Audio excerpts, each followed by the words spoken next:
घर में शादी का माहौल था। महेश जी के घर में उनके बेटे आरव की शादी थी और कई सालों बाद पूरा परिवार एक ही छत के नीचे इकट्ठा हुआ था। आंगन में सजी रंगोली, दीवारों पर लटकती झालरें और रसोई से आती खुशबू सब कुछ मिलकर एक खुशहाल तस्वीर बना रहे थे। लेकिन इस माहौल में एक जगह ऐसी थी जहां सबसे ज्यादा हलचल थी, रसोई। और उस रसोई के बीचों बीच खड़ी थी सरोज बुआ। मीरा बेटा, ये चाय के कप इधर रख दे, और हाँ, थोड़ा और पानी चढ़ा दे, अभी और लोग आने वाले हैं। जी बुआ जी, लेकिन आप सुबह से खड़ी हैं, थोड़ा बैठ जाइए ना। अरे नहीं बेटा, मुझे तो काम करते रहना अच्छा लगता है। सुबह के सिर्फ 2 घंटे में ही सरोज बुआ ने पोहा, उपमा, पराठे और चाय सब कुछ बना दिया था। और हर कोई एक ही बात कह रहा था, बुआ जी सच में आपके हाथ का स्वाद तो अलग ही है। ऐसा नाश्ता तो हमने कभी नहीं खाया। बिल्कुल बुआ, आप तो शादी का पूरा किचन अकेले संभाल सकती हो। अरे बस बस, इतना भी मत बढ़ाओ मुझे। लेकिन ये बात सुनकर उनके चेहरे पर जो चमक थी वो छुपाए नहीं छुप रही थी। इतने सालों बाद अपने मायके में, और ऊपर से इतनी तारीफ। आखिर कौन बुआ होगी जिसे ये सब पसंद नहीं आएगा। बस सरोज भी इसी खुशी का लुत्फ उठा रही थी। सरोज, तू सुबह से लगी हुई है, थोड़ा आराम भी कर ले। अरे दीदी, इतना बड़ा घर, इतने लोग, काम तो होगा ही ना। लेकिन हर काम तू ही क्यों कर रही है? क्योंकि सबको मेरा खाना पसंद है। जवाब सीधा था, लेकिन कमला बुआ के चेहरे पर संतोष नहीं आया, जैसे उन्हें इस बात में कुछ अधूरापन लग रहा हो। कमला बुआ ने आगे कुछ नहीं कहा, क्योंकि सरोज के चेहरे की खुशी कुछ और ही थी। देखा सुरेश, सरोज के हाथ का स्वाद अभी भी वैसा ही है। हाँ भैया, इसलिए तो सब उसी से बनवा रहे हैं। सरोज के हाथों में माँ का स्वाद आता है। आपने तो कुछ और ही औहदे पर पहुंचा दिया है मुझे। और ये जो सच है वही कह रहे हैं। सुबह का नाश्ता खत्म हुआ, लेकिन सरोज बुआ के लिए काम खत्म नहीं हुआ था। अब वो दोपहर के खाने की तैयारी में लग गई थी। जहाँ लोग रसोई में खड़े खड़े थक जाते थे, वहीं सरोज बड़े ही चाह के साथ सबकी पसंद का ख्याल रखते हुए सब कुछ कर रही थी। बुआ जी, आप बैठ जाइए, मैं दाल बना देती हूँ। अरे नहीं बेटा, तू मेहमानों को संभाल, मैं कर लूंगी। लेकिन बुआ जी, आपने सुबह भी तो सब किया। तो क्या हुआ? मुझे अच्छा लगता है। मुझे अच्छा लगता है, ये वाक्य बार बार दोहराया जा रहा था, और हर बार इसके पीछे एक सच्चाई थोड़ी और छुपती जा रही थी। शादी में आया हर मेहमान एंजॉय कर रहा था, कोई नाच रहा था, कोई गा रहा था, लेकिन सरोज रसोई छोड़ ही नहीं रही थी। सरोज, सच बता, तू थक नहीं रही? नहीं दीदी, बल्कि अच्छा लग रहा है। लेकिन सब लोग एंजॉय कर रहे हैं, तू यहाँ। दीदी, इतने साल बाद सब साथ में हैं, तो मैं क्यों पीछे हटूं? मैं सबके लिए ज्यादा नहीं, इतना तो कर ही सकती हूँ। प्यार की कोई कीमत नहीं होती, तू जो कर रही है वो भी बहुत है। दिन भर में सरोज बुआ ने 3 बार किचन संभाला था। सुबह का नाश्ता, दोपहर का खाना, और अब शाम की चाय और स्नैक्स। और वो भी नाश्ता कोई ऐसा वैसा नहीं था, आज के जमाने का था, जो इस घर के बच्चों तक को पसंद आ रहा था। बुआ, आप तो कमाल हो, हम लोग तो एक टाइम का खाना बनाकर थक जाते हैं। अरे बेटा, आदत है। हाँ, बुआ जी को तो जैसे थकान होती ही नहीं। कैसे होगी? दिन भर घर में वो टिफिन बनाती है, इतनी मेहनत करती है। हमें आदत है आराम करने की, तभी थकान हो जाती है। फिर शरीर को चलाया करो, वैसे भी बैठ बैठ कर फैल गया है शरीर। क्या जीजी आप भी। अच्छा है ना, बुआ जी सब संभाल लेती है। हाँ, वरना हमें कितना काम करना पड़ता। और वैसे भी उनके हाथ का खाना सबको पसंद है, और वो मना भी तो नहीं करती। सब लोग अपने कमरों में जा चुके थे, लेकिन किचन में अभी भी हल्की आवाज आ रही थी। सरोज बुआ बर्तन समेट रही थी, और अब वो सिर्फ अकेली थी। कोई उनकी मदद के लिए वहां मौजूद नहीं था। अब बस भी कर सरोज, बस ये आखिरी काम है। तू हर बार यही कहती है। क्या करूं दीदी, अच्छा लगता है जब सब खुश होते हैं। और अगर वो खुश होने के लिए तुझे ही इस्तेमाल कर रहे हो तो? मतलब? कुछ नहीं, तू ये सब छोड़, चल थोड़ा आराम कर ले। दूसरे कमरे में, कल का नाश्ता भी सरोज ही संभाल लेगी। हाँ, उसे आदत है। और बाद में कुछ दे देंगे। हाँ, खुश हो जाएगी। यही वो पल था जहां कहानी ने धीरे से अपना रुख बदलना शुरू किया। अब तक जो तारीफ थी वो उम्मीद बन रही थी, और जो प्यार लग रहा था उसके पीछे एक और वजह छुपी थी। लेकिन सरोज बुआ अभी भी अनजान थी। उन्हें लग रहा था कि वो इस घर की सबसे खास है, लेकिन क्या सच में ऐसा था या फिर वो सिर्फ एक जरूरत बन चुकी थी? इस सवाल का जवाब अभी बाकी था। शादी का घर अब पूरी तरह रफ्तार पकड़ चुका था। मेहमानों की संख्या बढ़ती जा रही थी, आवाजें तेज होती जा रही थी और काम भी। लेकिन एक चीज अब भी वैसी ही थी, रसोई में लगातार जलता चूल्हा और उसके सामने खड़ी सरोज बुआ। सुबह का समय। इस बार सूरज उगने से पहले ही सरोज बुआ उठ चुकी थी। किचन में हल्की रोशनी थी, गैस पर चाय चढ़ चुकी थी और आटे की लोई उनके हाथों में आकार ले रही थी। आज थोड़ा जल्दी कर लूं, कल सबको इंतजार करना पड़ा था। तू कब सोई थी? अरे दीदी, आप उठ गई? मैं पूछ रही हूँ, तू कब सोई थी? बस थोड़ी देर ही सोई। और फिर सुबह से फिर लग गई? अरे दीदी, शादी का घर है, काम तो होगा ही ना। काम होगा, लेकिन हर बार तू ही क्यों करेगी? अरे बुआ जी, आप फिर से शुरू हो गई, हमें जगा देती ना। अरे नहीं बेटा, तुम लोग आराम करो, तुम पर और भी काम है। हाँ वो तो है, मेहमान भी तो संभालने हैं। मेहमान संभालने हैं, ये बात हल्की थी, लेकिन उसके पीछे एक साफ बंटवारा था। कुछ लोग मेहमान संभालेंगे और कुछ लोग रसोई। कुछ लोग में सिर्फ सरोज बुआ का ही हिस्सा था। बुआ जी, आज क्या बना रही है? आलू के पराठे और साथ में दही। बस कुछ मीठा भी बना दीजिए ना, सबको पसंद आएगा। अच्छा, हलवा भी बना देती हूँ। बना देती हूँ, तू हर बात पर यही क्यों कहती है? क्योंकि मुझे मना करना अच्छा नहीं लगता। या तुझे लगता है कि अगर तू मना करेगी तो लोग क्या सोचेंगे? अरे नहीं नहीं, हम ऐसा कुछ नहीं सोचते।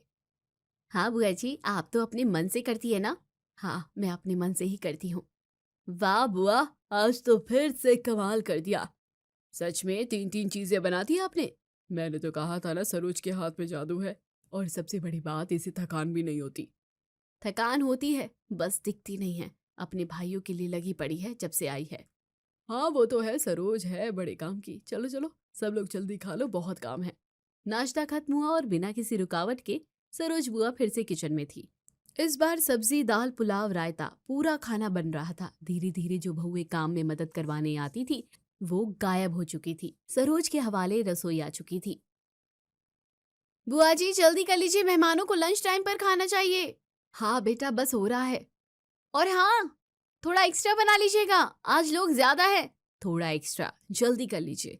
ये अब रिक्वेस्ट नहीं लग रही थी, ये एक्सपेक्टेशन बन चुकी थी। या फिर ये कहे कि ऑर्डर दिए जाने लगे थे। कमला को ये देखकर बिल्कुल अच्छा नहीं लग रहा था। सरोज, एक बात पूछूं?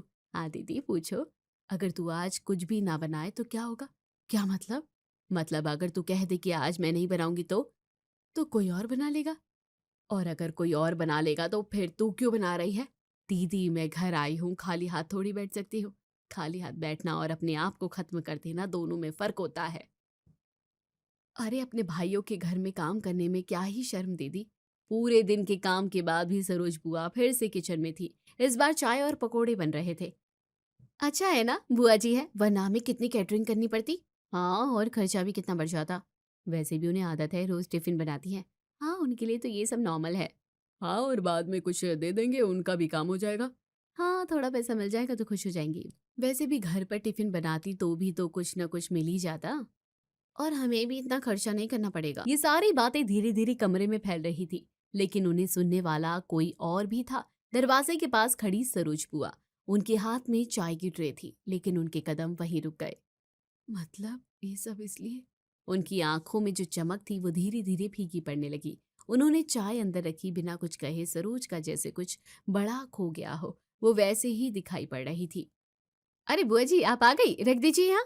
और हाँ, रात का डिनर भी थोड़ा जल्दी बना दीजिएगा। एक बार बना दीजिएगा सुनकर भी सरोज बुआ ने कुछ नहीं कहा, बस हल्का सा सिर हिलाया और वापस किचन में चली गई। किचन में पहुंचते ही उन्होंने गैस जलाई, लेकिन इस बार हाथ थोड़े कांप रहे थे, जैसे अब वो किसी गैर के घर में कुछ बना रही हो। तो ये वजह थी, मैं समझ रही थी कि सबको मेरा खाना पसंद है, लेकिन ये तो अब तक जो मुझे अपनापन लग रहा था वो धीरे धीरे जरूरत बनकर सामने आ रहा था। और जो तारीफ थी वो अब सुविधा लगने लगी थी। सुना तूने? हाँ। अब क्या सोच रही है? सोच रही हूँ कि मैं यहाँ क्या करने आई थी और क्या कर रही हूँ। और जवाब?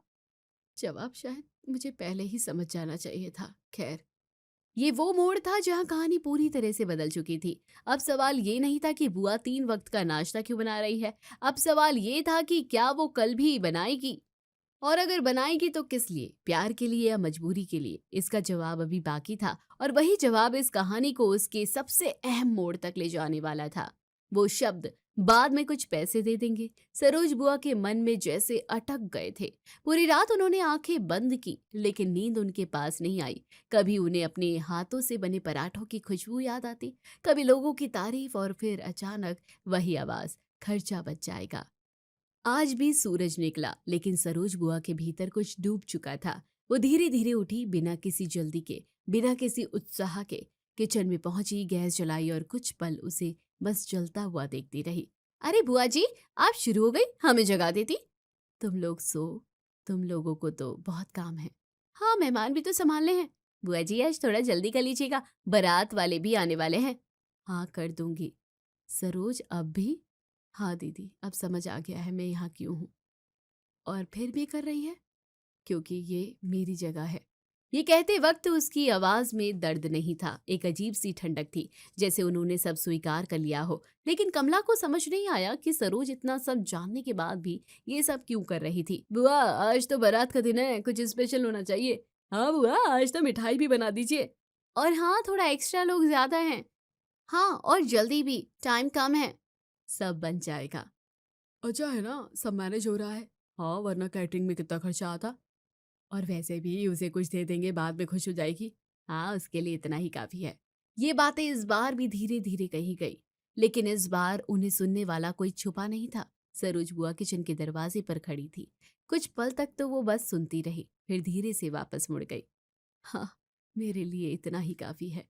ये पहली बार था जब उन्होंने ये बात खुद से कही, और उसी के साथ उनके अंदर कुछ पूरी तरह से टूट गया। लेकिन उनके हाथ काम करते हुए नहीं रुके। उन्होंने जो जो कहा था सब कुछ बना दिया।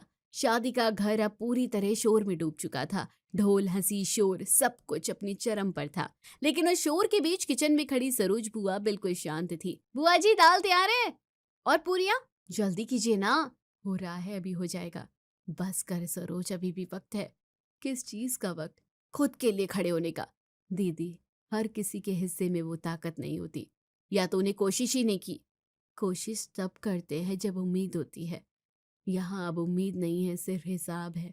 रिश्तों में हिसाब आ जाए तो फिर वहाँ हक नहीं मांगा करते। शादी हो चुकी थी, सब खुश थे, हंसी, फोटो, गले मिलना, सब कुछ चल रहा था। सरोज बुआ एक कोने में खड़ी थी। ना किसी ने उन्हें बुलाया, ना किसी ने पूछा कि उन्होंने खाना खाया या नहीं। ना ही सरोज ने किसी से कुछ भी कहा। वो बस खड़े खड़े तमाशा देखते रहे। सरोज, बहुत मेहनत की है तूने। हाँ भैया, कोई बात नहीं। ये रख तेरे लिए। सरोज बुआ ने लिफाफे की तरफ देखा, कुछ पल तक उसे देखा, फिर धीरे से ले लिया। उसे लेते वक्त उसका कलेजा फट रहा था, लेकिन चेहरे की मुस्कान को उन्होंने लुप्त नहीं होने दिया। कितना है? अरे तेरे हिसाब से तो काफी है, जितना तू कमा लेती है उससे ज्यादा ही है। हाँ सरोज, तूने बहुत मदद की है, नहीं होती तो बहुत खर्चा हो जाता। हाँ भैया, पता है, ये मेरा काम था। इस बार उनकी आवाज बिल्कुल सीधी थी, बिना किसी भाव के। कमला बुआ दूर खड़ी ये सब देख रही थी। उनकी आंखों में गुस्सा भी था और बेबसी भी। रिश्तों का ये खेल बड़ा ही अजीब था। जहां कमला को सब बड़ी इज्जत, मान सम्मान और औहदा मिल रहा था, वहीं सरोज के भाव का, उसके प्यार की कीमत लिफाफे में कैद थी। तू ये ले रही है? क्यों ना लो, क्योंकि तू बहन है, मजदूर नहीं। दीदी, रिश्ते कब के खत्म हो चुके हैं, अब बस ये बचा है।